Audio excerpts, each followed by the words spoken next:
Hi, Tim Crosby here. Today's topic got in my head because I keep getting so many questions about this topic. And the topic is strumming or strum patterns, or what do you do with your right hand? Other than finger picking, of course, which is another whole set of topics. And so I thought we'd just have a little discussion about it. Part of these questions comes because there's so much information out there in the internet, and here I am adding another piece of information to the internet. But it seems like a lot of that has missed an important aspect of strum patterns. So, for example, I've had students come in and have a piece of paper that they've downloaded and printed off that has arrows pointing down and arrows pointing up, and they say, here's a strum pattern. How come when I do that downstroke and upstroke, it doesn't sound like what I want it to sound like?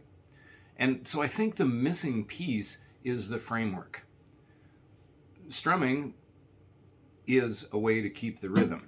And there are two basic rhythms in our Western music based on 4 beats or based on 3 beats. We're going to mostly talk about 4 beats.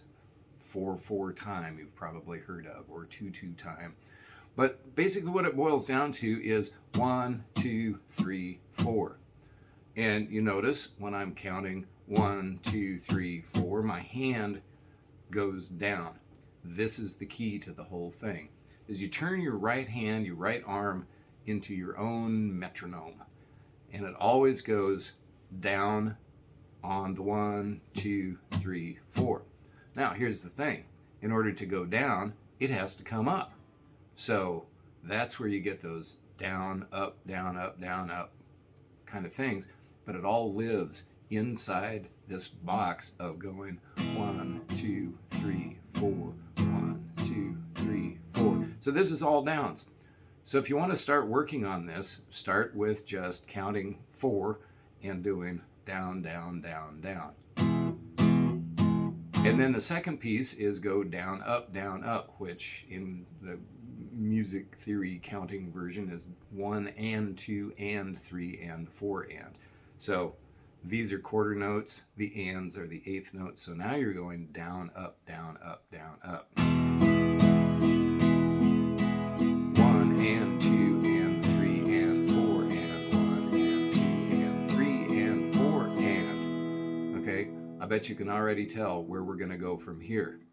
You just leave some of them out in order to get those more complicated down, down, up, down, up, down, up kind of.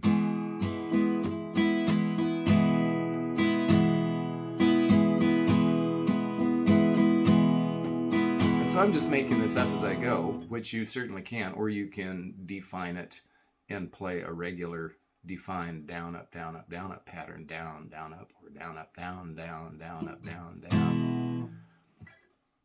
But what I suggest doing is turn yourself into a percussion instrument. Don't play a chord on your guitar, just lay your fingers lightly across the strings so it just makes that percussion sound and you can really sense that rhythm. 2, 3.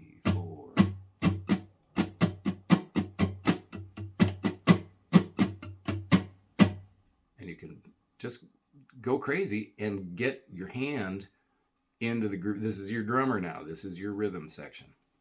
Okay.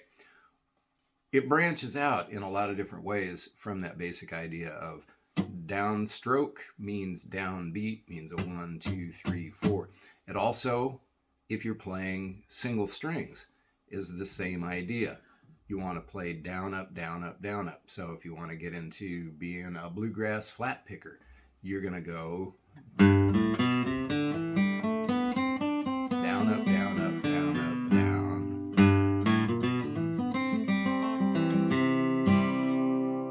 That kind of a thing. But it's all with this down, up rhythm. You mandolin players, same.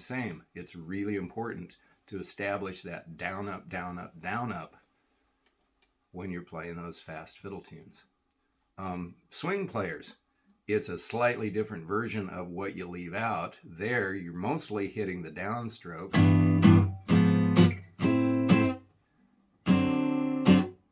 and giving a little damp on the second one of the downstrokes, but it's still 1, 2, 3, 4, 1, 2, 3, 4, or 1 and 2 and 3 and 4 and, but all built on top of that down, up, down, up, down, up. Country players or bluegrass rhythm players, the bass drum or boom chuck, as some people call it, is still that same.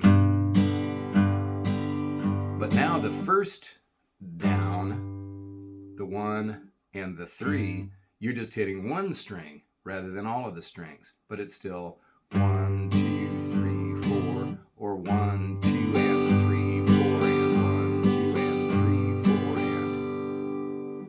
But if you couldn't hear it, you couldn't tell what I was doing because my hand is just going down, up, down, up, down, up, tick tock, tick tock, tick tock. Briefly talk about things in 3. A bass strum in 3 is going to be 1, 2, 3, 1, 2, 3. And you can already hear I'm just sort of instinctively hitting that 1 as a single string.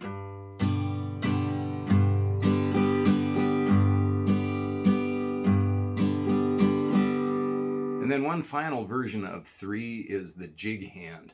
And this is where it gets a little bit different. If you're in Irish music, they have this dance form and musical form called the jig, which is in 6/8, but it's counted as 2 sets of 3. 1, 2, 3, 2, 2, 3, 1, 2, 3, 2, 2, 3. And in this case, you still can do that down up. But in the down up version of a jig hand, you make your strong emphasis on the 1, 2, 3, 2, 2, 3. So you're going to be going.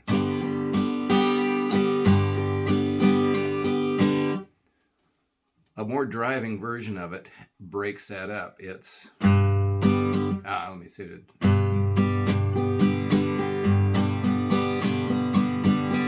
So now it's down, up, down, down, up, down, down, up. So you get these faster downs. And so that's another whole discussion. To sum it all up, in the 4s, you're just going down, up, down, up, down, up, down, up.